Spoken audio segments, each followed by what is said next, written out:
આજે કરશું સિકોતર માના દર્શન। વાવ ગામમાં સિકોતર માનું મોટું મંદિર છે, 2 માળનું મંદિર છે। અહીંયા આપણે બધા દર્શન કરવા જઈશું સિકોતર માના। કેટલો મોટો મંદિર છે, જો અહીંયા આવે એમની મનોકામના બધી પૂર્ણ થાય છે। માં સિકોતર એમની રક્ષા કરે છે।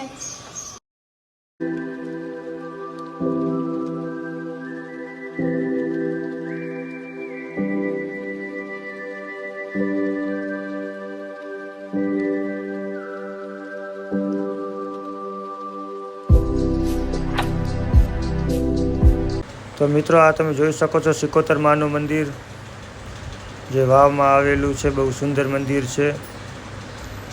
તમે આ બાજુ આવો તો દર્શન કરવા જરૂર આવજો।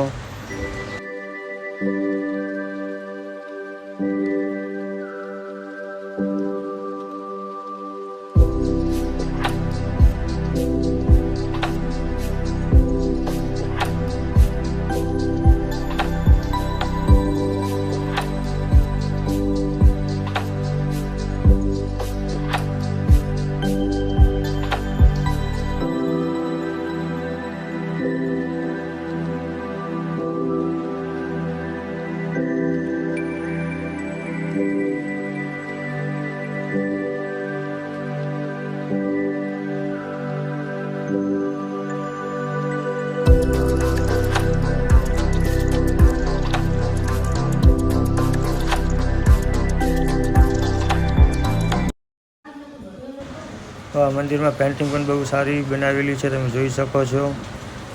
आशापुरा मानो फोटो है।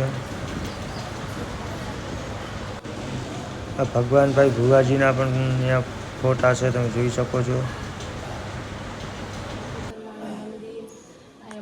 બધાને મનોકામના પૂર્ણ કરે છે। માં સિકોતર દરિયાની દેવી કહેવામાં આવે છે સિકોતર માને। બહુ માણસો આવે છે। મંદિર પણ મોટું છે, બહુ મોટી મૂર્તિ પણ છે અહીંયા। અને બધાને મનોકામના પૂરી થાય એ માટે બધાએ જો એમની મનોકામના પૂર્ણ થાય એટલે છત્ર મૂક્યા છે। જે કોઈની પણ મનોકામના પૂર્ણ થાય તો છત્ર ચડાવવામાં આવે છે। માતાજી બધાને મનોકામના પૂર્ણ કરે છે માં। તો મિત્રો અહીંયા છે ભુવાજીનું સ્થાન। ભુવાજી અહીંયા બેઠા જ હોય છે। અત્યારે તો હાજરમાં નથી, પણ અહીંયા 24 કલાકે માતાજીની સેવા કરે છે ને અહીંયા જ બિરાજમાન હોય છે ભુવાજી। અહીંયા બધા બેઠા હોય છે। અને આ બાજુ છે હવનકુંડ। આ છે હવનકુંડ માતાજીનું। અહીંયા હવન કરવામાં આવે છે। અત્યારે જો માતાજીની શ્રદ્ધાથી બધા અહીંયા ચાલુ જ છે બધું। છબી છે સિકોતર માની, દીવો પણ ચાલુ છે। બહુ મોટી અહીંયા શ્રદ્ધા લઈને લોકો આવે છે। આ બધું ઢાબા ઉપરથી અમે બધું જોયું છે। બહુ સુંદર દ્રશ્ય છે અહીંયા મંદિરનું, આજુબાજુનું દ્રશ્ય છે।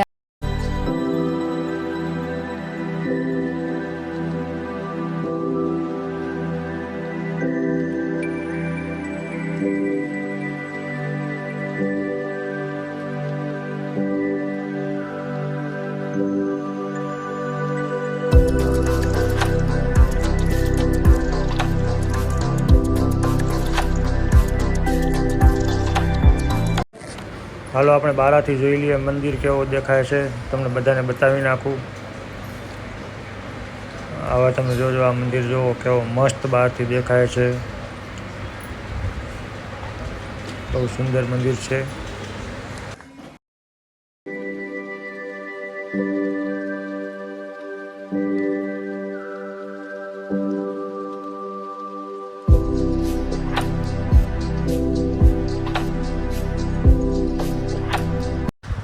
તો મિત્રો અહીંયા બધા જે મંદિરે આવે છે એ બધા જો થાકી પાકીને આવે તો અહીંયા આવીને પોરો ખાય છે। બહુ મોટો હોલ છે અહીંયા। જો અહીંયા પલંગ અને બધી સુવિધા છે અહીંયા આરામ કરવાની। માતાજીની મહેરબાનીથી અહીંયા બધું સારું જ છે। અહીંયા ઉભીને બધો વાવ એકદમ કમ્પ્લીટ દેખાશે। તમે જોઈ શકો છો ગામડું બધું એકદમ કમ્પ્લીટ। અને આ છે મિત્રો મંદિર, સિકોતર માનું મંદિર કેવું સરસ છે। જુઓ તમે જોશો તો તમને પણ આવવાનું અહીંયા જરૂરથી જીવ થશે। તો મિત્રો તમને કેવું લાગ્યું આ મંદિર? અમે પણ દર્શન કર્યા, તમે પણ દર્શન કર્યા. અને વાવ ગામમાં આવો તો જરૂરથી સિકોતરમાના દર્શને આવજો. અને હવે આપણે મળશું બીજા વ્લોગમાં. ત્યાં સુધી બધા મિત્રોને જય સિકોતરમાં.